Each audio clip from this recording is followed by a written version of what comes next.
Hello everybody and welcome to my review of Son of Kong, the sequel to the 1933 original movie King Kong, directed by Ernest B Shoedsack and Miriam T. Cooper. This one is directed by Ernest B Shoedsack, and it was actually released in the same year, funnily enough, in 1933. A matter of 9 months after the original, so wow, yeah. Okay, so continuing on with the King Kong reviews, at least the ones I haven't done yet. Son of Kong. Son of Kong basically tells the story of Carl Denham. It's set pretty much after the first one. Carl Denham and Captain Englehorn and the crew, they decide to go back to Skull Island. And they come across the son of Kong. And that's pretty much it. Yeah, that's kind of all you can say about the plot, really. And then they, it's more of the, yeah, it's more of the same. It's like Kong fighting and stuff. Stuff happens and all of that shit. So yeah, yeah, Son of Kong. Okay, so Son of Kong.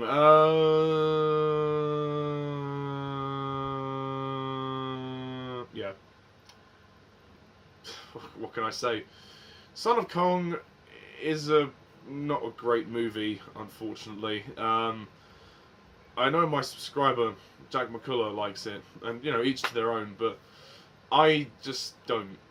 I don't think this is an awful movie. It's certainly got some impressive things in there. You'd be hard pressed to deny this movie is impressive in terms of the animation, the stop motion animation for Kong and the Son of Kong and all of the creatures in Skull Island, but it basically just feels very rushed. That's my problem. It's a rush job. They did not need to release this movie in the same year as the original. There was just no need for it. You could have at least waited another year. At least in 1934, you could have released this one. I understand that the original King Kong was incredibly successful, and they wanted to cash in on that as quickly as they could. Because I know Cooper is still involved as an executive producer in this film, but really, what was the point? It's just nothing. It's a nothing movie. Like, they want to go back to Skull Island because what? Like, it's not even explained why they want to go back. I mean, there's not much of a story here, and that's my problem. It basically just feels like more of the same.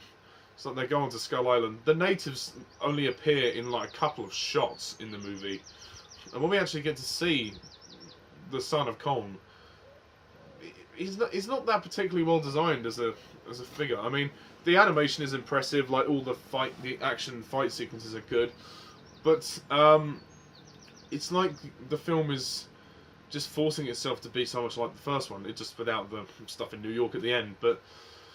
I just thought it did nothing for me. The story did nothing for me. The performances are fine, I guess. There's not many people to mention.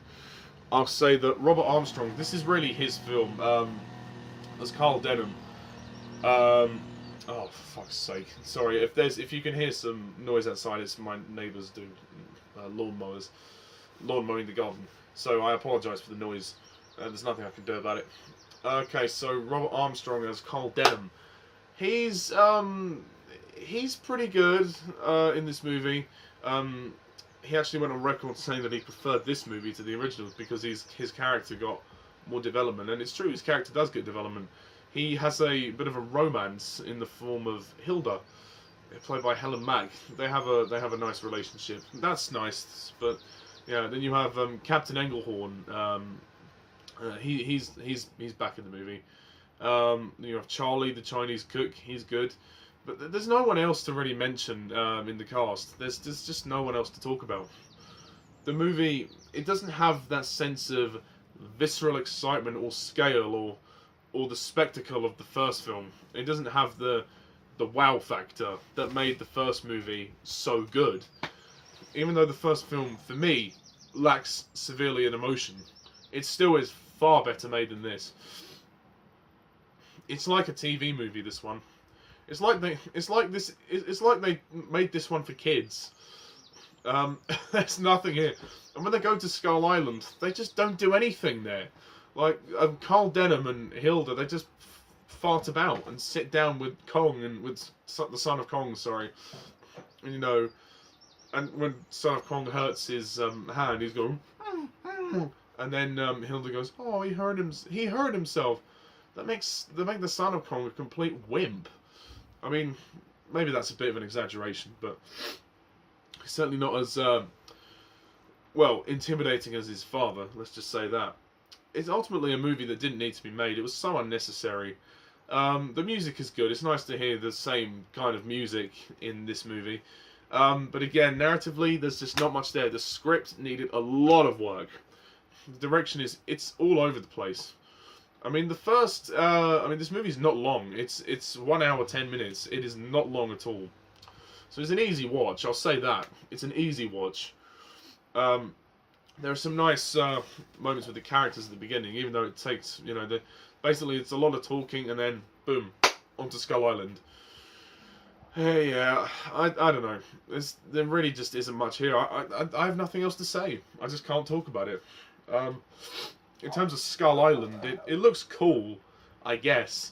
But at the end of the day, it really doesn't have that same sense of fear as the first movie does.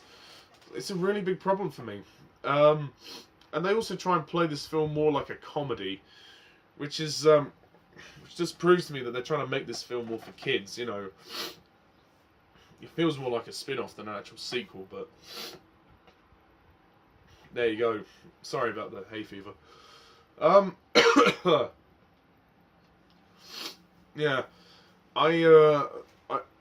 I've got nothing else to say about this one. So I'm going to close off my review of Son of Kong by giving it a mediocre 5 out of 10.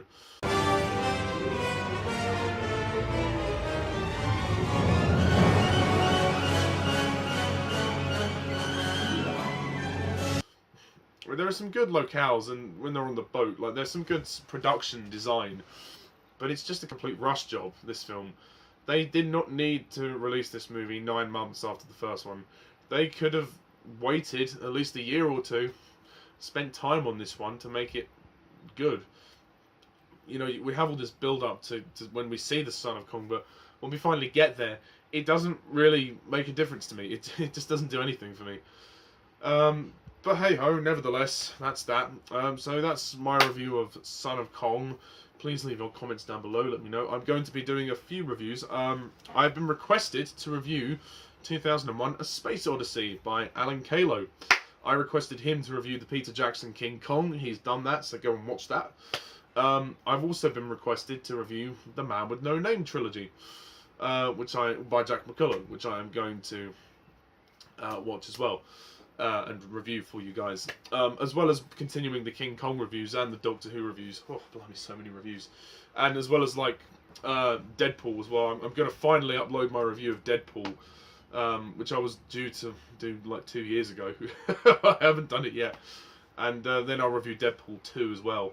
And then Solo, A Star Wars Story, which is coming out in a couple of weeks. There's just so many reviews I've got to do. Woo!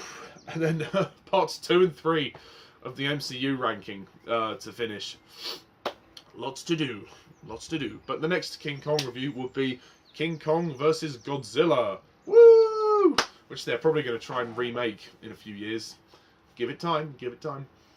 So, that's my review of Son of Kong. Please leave your comments down below. Let me know what you think.